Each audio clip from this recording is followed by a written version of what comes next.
Well, my name's Cathy Kezelman. I'm Director of ASCA, Adult Surviving Child Abuse, national organisation that looks after the needs of more than 2 million adults who've experienced some form of child abuse and neglect. Also Director of the Mental Health Council, GP by training, and I apologise for that, and also a mental health consumer, so experienced my own issues with child abuse. And you've written a memoir, Innocence Revisited, a tale in parts, a story of recovery from childhood trauma. Yeah, yes. Appreciate that. I'd spent time on 10 as well as ABC.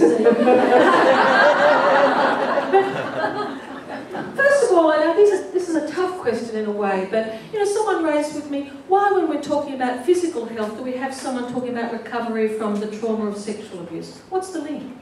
Well, I mean, there's a massive link between trauma and mental health issues, and sadly, when we're talking about policy and planning, sadly, the governments haven't quite got that issue yet. Trauma in all its forms, but particularly complex trauma, so we're talking about cumulative, repeated interpersonal trauma of childhood. There's a very large study that's come out of the States, it's still ongoing, it started in 1998, 17,000 people, and it looked at adverse childhood experiences, so all forms of abuse and neglect, as well as living with family dysfunction. And there are just major health repercussions that have come out of that study. People with 4 or more adverse childhood experiences, the risks of cardiovascular disease, all the things we've heard already. So, I mean, the issue to me is, we talk about comorbidity, and, it's not really comorbidity at all. We need to look holistically, because what it is a core issue of trauma, and then all the collective repercussions, and that includes mental health and physical health issues. So even looking at these two as issues separately, and certainly when I was trained as a GP, there were physical issues and there were mental health issues, and never the twain shall meet. They're all intimately related as a substance abuse issues, obviously. And Cathy, you fall into that minute category of the population who I'll suggest pull the microphone just a tiny bit back from your mouth. I thought I was doing so well. No? Just because I can see you have a capacity for excellence, the trick, I don't mean that meanly, the trick is to actually listen. Can you see there's a speaker there, and this feels about the right level? Maybe a tiny bit high even. And it's hard because we're pumped with adrenaline, but the trick is to listen. So you and I are probably about here. You have a website, don't you? We do. I just want to, it's Adult Surviving Child Abuse, just because there's so much more information there than we're able to go through now. So that's asca.org.au for the plug. Thank you.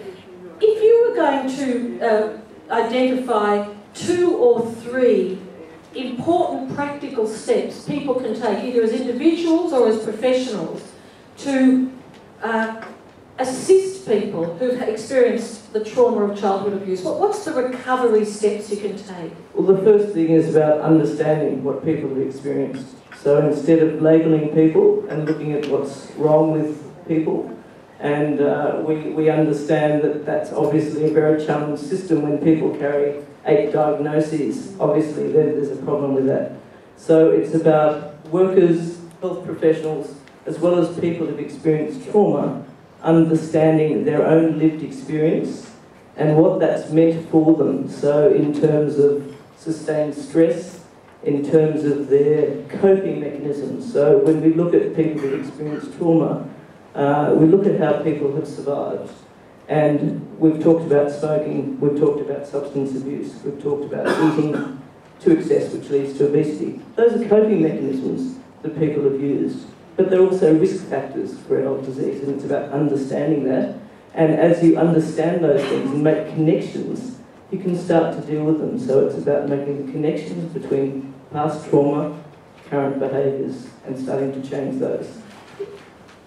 If a person has a long-term serious mental illness, they're likely to have reasonably regular contact with some form of psychiatric professional.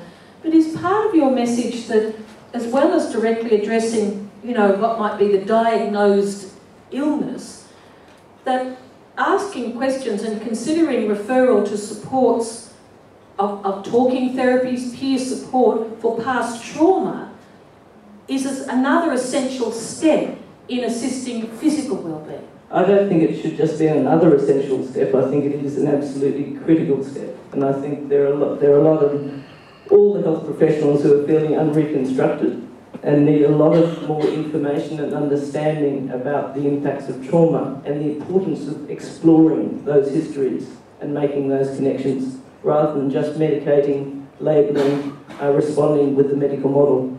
Could I just ask you for your opinion, because obviously we've heard experts here in relation to diabetes and metabolic disease and so on. Do you think there's a link for some individuals between weight gain and past trauma? No, absolutely, very much so. As I said, there are all sorts of coping mechanisms, and certainly one of them is eating. It's comfort. For me, it was excessive work, excessive activity, doing all sorts of things to numb the pain of the trauma. Smoking, substance abuse, it's just another, not just another risk factor, it is another risk factor. And does your organisation offer, like if people wanted to invite you as a speaker or someone else, do you do that kind of community training discussion type of thing? Absolutely. Look, we run workshops for survivors as well as for health professionals and community workers to try and inform people about these connections. First of all, could you give the whole panel a round of applause?